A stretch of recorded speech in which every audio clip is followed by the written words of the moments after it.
Hi, I'm Ashley, and this is Garden Buzz.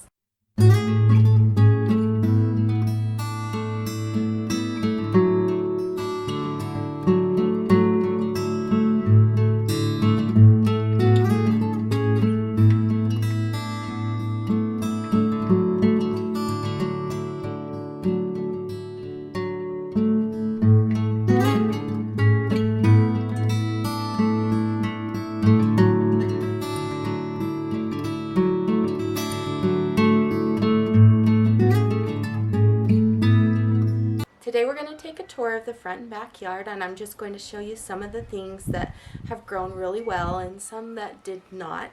Let's start at the beginning of my driveway. On the right side, I have a small flower bed. It has 4 salvia plants in it. I grew these from seed. They grow about 2 to 3 feet tall and 1 to 2 feet wide. They get blue-purple spikes of flowers on them. They bloom from spring all the way to frost. They're a gorgeous low-maintenance plant to have in your garden. These are my Shasta Daisies I grew from seed at the base of this tree. They did not bloom this year, but I'm sure they'll put on a great show next year.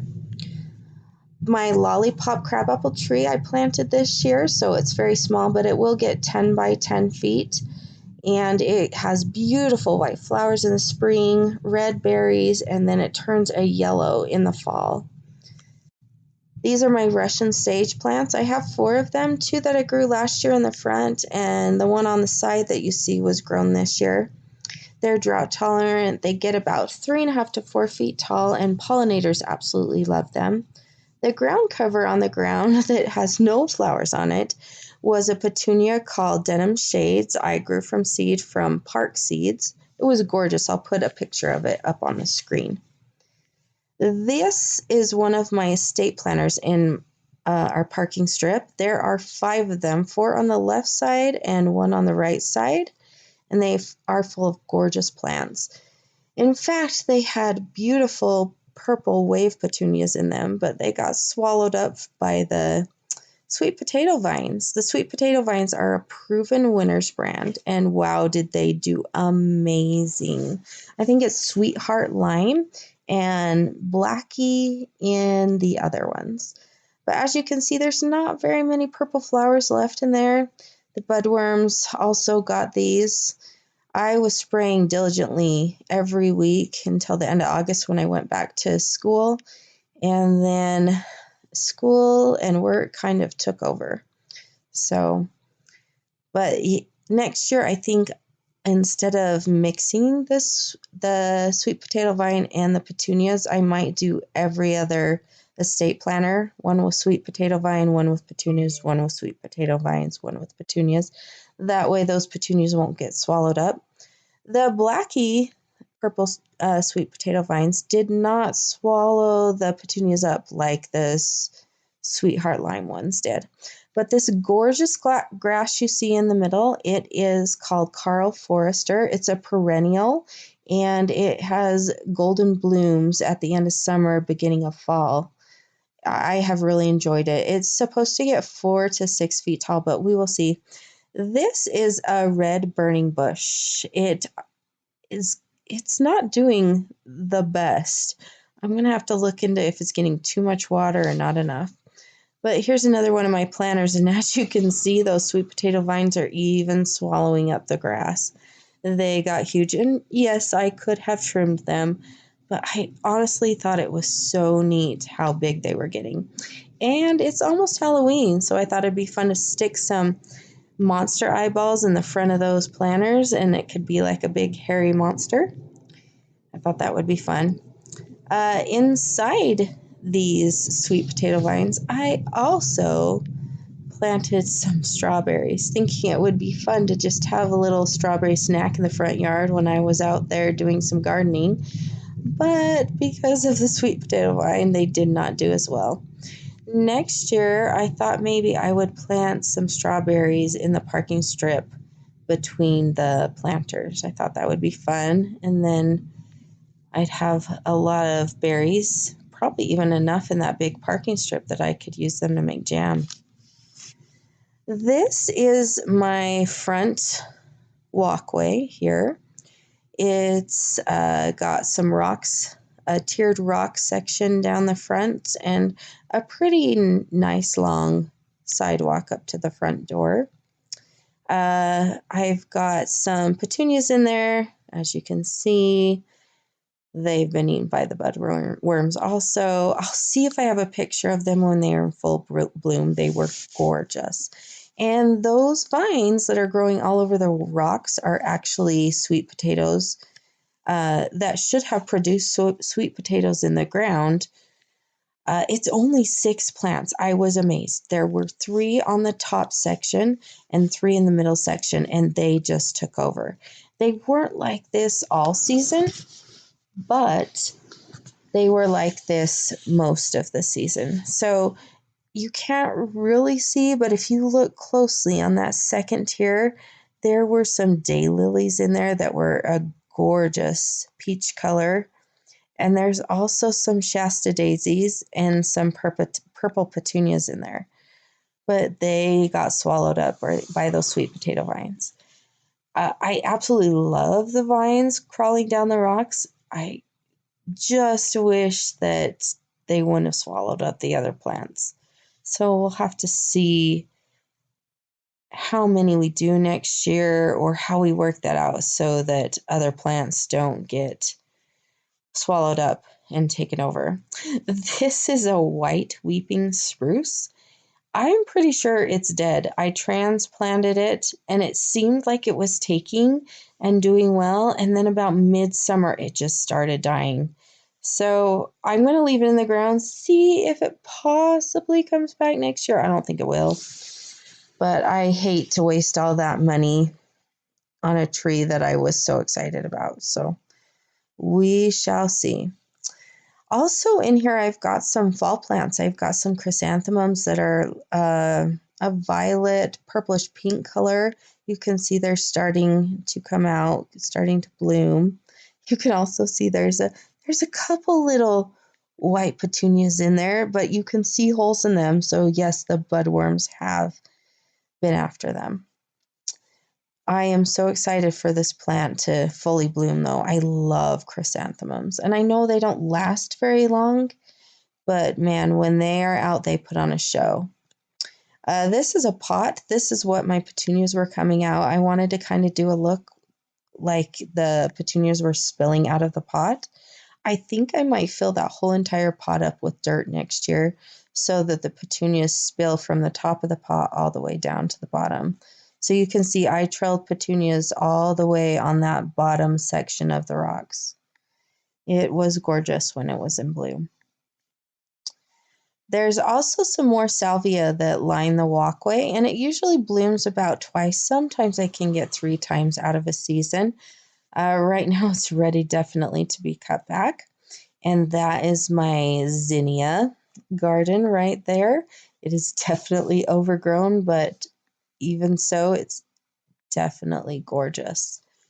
This salvia is called a blue queen salvia. It gets more of a, I would say like a dark, well, the blooms are kind of like just a purple, and then the spikes on it are like a darker purple. It's really pretty. I love it. And I also love the foliage on these plants. They're gorgeous. And as you walk up my walkway here, we've got some more chrysanthemums.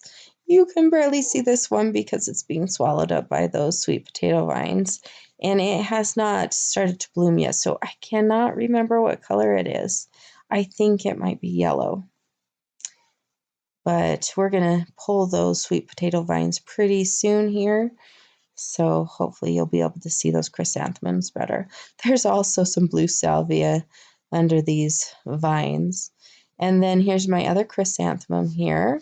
It's got it's almost like it has a yellow center, and the farther out it goes, it turns white. These are very gorgeous. I love these plants in the fall. And they all of my chrysanthemums have like a round shape to them. They're very beautiful. And if you can see down at the bottom of the rocks there, I did plant some more ornamental sweet potato vines. So let's look at the plants on my front porch. I planted these about in July, and I was hoping those petunias would do well and take off. And because when I planted them, they were leggy, and they just pretty much stayed that way. They did okay, but not too well. They don't get a whole lot of sun on the front porch, and I've had years they've done well and years they have not done well. But you can see those petunias have holes in them from the budworms. So they're not doing too good. You can't even, if you've got budworms, I feel like you can't even miss a week. I feel like if you miss a week, you're done for, and it's hard to bring them back. So this is my ladder that my husband made, and then I spray painted some terracotta pots black and put some holders on the ladder. And then I just changed the plants out according to the season. So right now there's petunias. Pretty soon we're going to get some other plants going on in there, some fall plants, maybe some pansies or some ornamental cabbage. We will see what we can find at the garden center. But I love this planter, and it's hooked up to drip, so it's really easy to take care of. And here is my Zinnia Garden. I've absolutely loved my Zinnia Garden, but I will have to say I did not think it was going to get this big and overgrown.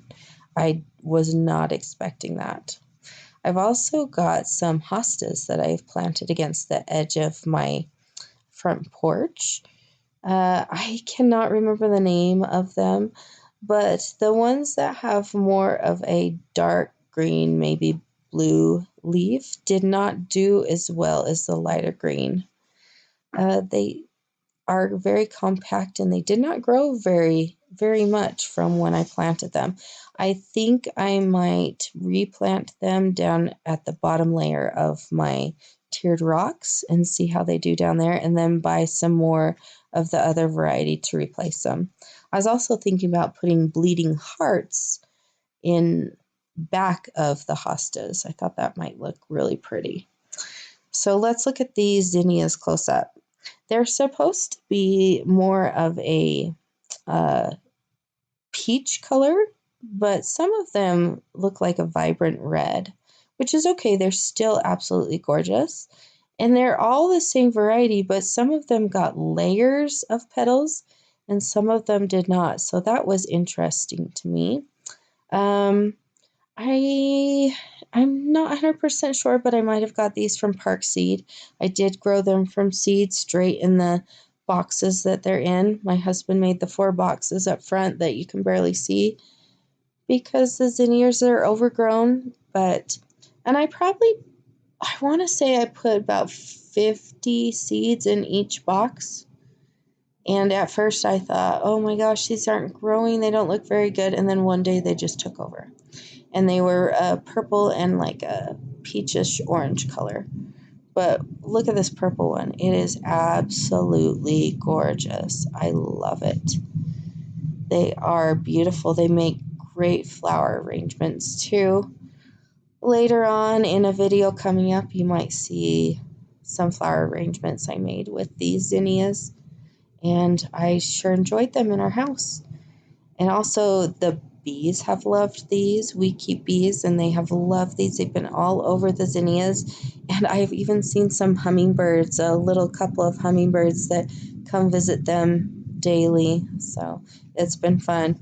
But you can see in the middle there, I don't know what happened. All I can think is maybe an animal was pouncing through my flower beds there. But these guys are almost ready to take out, and we'll do some fall flowers and some Halloween decorations over here.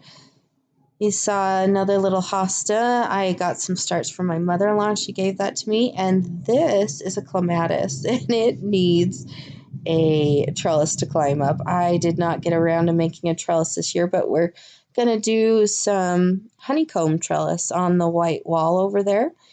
And those clematis, I think it's called a president clematis, will have somewhere to climb next year, and they won't get swallowed up by zinnias. But here's another picture of some more of my zinnias. looking absolutely gorgeous. You can see there's one right there that did not get more than about 2 layers of petals on it. And also there is stepping stones that go between these 4 boxes that you can't really see. And in the middle of these stepping stones is a planter that has some gorgeous flowers. I want to say this is a proven winner grass. I want to say it's like fiber optics or something. I'm not exactly sure. I can't remember. I'll put the name on the screen. And it also had these black velvet petunias in it. I'll put a picture of it and what it looked like before it got swallowed up by the zinnias. And here is the front of the bed, just looking absolutely gorgeous, full of blooms. Don't you just love that? I absolutely love that. When I drive by my house coming home from work, it's just eye-catching to me. So, and you can see there's a few in there that are spent, and I should cut those out, but I have not. I know that they're a cut flower, and the more that you cut them, the more that they grow, but even though I have not cut them very much, they have been very prolific, and they have grown a ton of flowers on them. So I'm very happy with those. And then this is what happens when the water falls out of your hanging basket and you do not check it and notice. It pretty much died on me. But down here I have some hydrangeas. These are firelight hydrangeas, if I remember correctly, by proven winners. They went in last fall, so this is their first full growing season. And I think they've done beautiful. I absolutely love the color of them. They start out like a white, maybe like a green color, and then they fade to a pink, and they're just gorgeous. They get the biggest blooms on them. I get comments on these all the time, but it was kind of funny because the one on the left started first, and then the one next to it started to bloom, and they've just been blooming one at a time. They did not all bloom at the same time. I don't know why that is exactly, but I'm just happy they're blooming. They are gorgeous. And they should grow. I think they grow to be about, I want to say 8 feet tall, if I remember right. Maybe it was 6 to 8 feet tall. So they look like they're flopping a little this year. So I hope that the taller they get, I hope they don't flop too much onto the sidewalk area. And then in front of these, eventually I'm going to grow some more of that blue queen salvia. So both sides of my walkway will be lined with the blue queen salvia. So you can see this one doesn't have very many blooms yet. And then this one on the end, no blooms. And then over here, I've got my Calla Lilies. These are a proven winners brand. I want to say it's Coral something. I'll put the name on screen, and then I'm not sure what the yellow ones are called. But they were just maybe about 12 inches tall when I planted them. Just teeny tiny, and they grew so big. I absolutely love them. They are gorgeous, and they bring the brightest colors to your garden.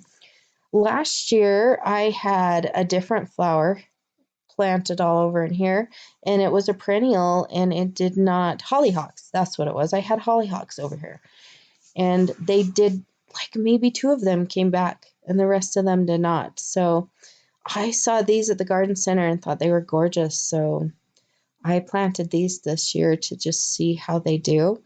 And I had a vine growing up this, but it didn't do very well. I think it needed more sun. This area doesn't get a whole lot of sun, so it kind of petered out on me. I want to say it's some kind of a something Susan, if I remember right.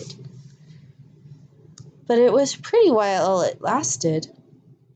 And then I have another weeping white spruce over here. This one's not doing well either. It still has some green on it though, but it's in the same boat as the other one. It's just not doing very well. I'm wondering if I don't have enough water going to it. might try putting another round of 1/2-inch tubing that has 6-inch holes and see how that does. This is not in my front yard. This is right behind my fence, but I have loved these Prince Tut grasses, so I just wanted to show them to you. They have done so beautifully this year. And then I grew some coleus and some, denim shades petunias in the ground there. But they just have loved the shade over here on the side of my house and done so well. Of course, the one on the left did better than the one on the right. But they're both very gorgeous. I'd love to grow the king tut, the ones that get really tall, over here, because I have that tall fence right there. I think that would look really good on the background of it. But they are gorgeous plants. I also thought about getting some cuttings from my grandma that lives in Utah of her lilacs and planting lilacs back here. But we will see. All of these are annuals right here, so I'll have to trade them out for something new or maybe do the same thing next year. We'll have to see.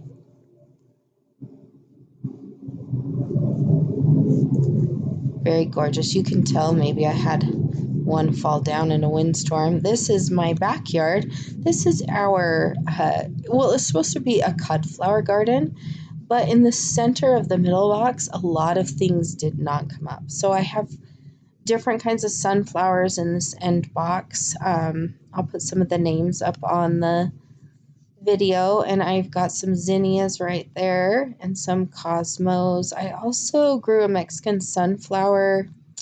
I grew some baby's breath, some marigolds, but a lot of it did not come up that was in the middle part there. I'm not sure why, but we will give it another try next year. I grew one bed that had pumpkins too and some watermelons.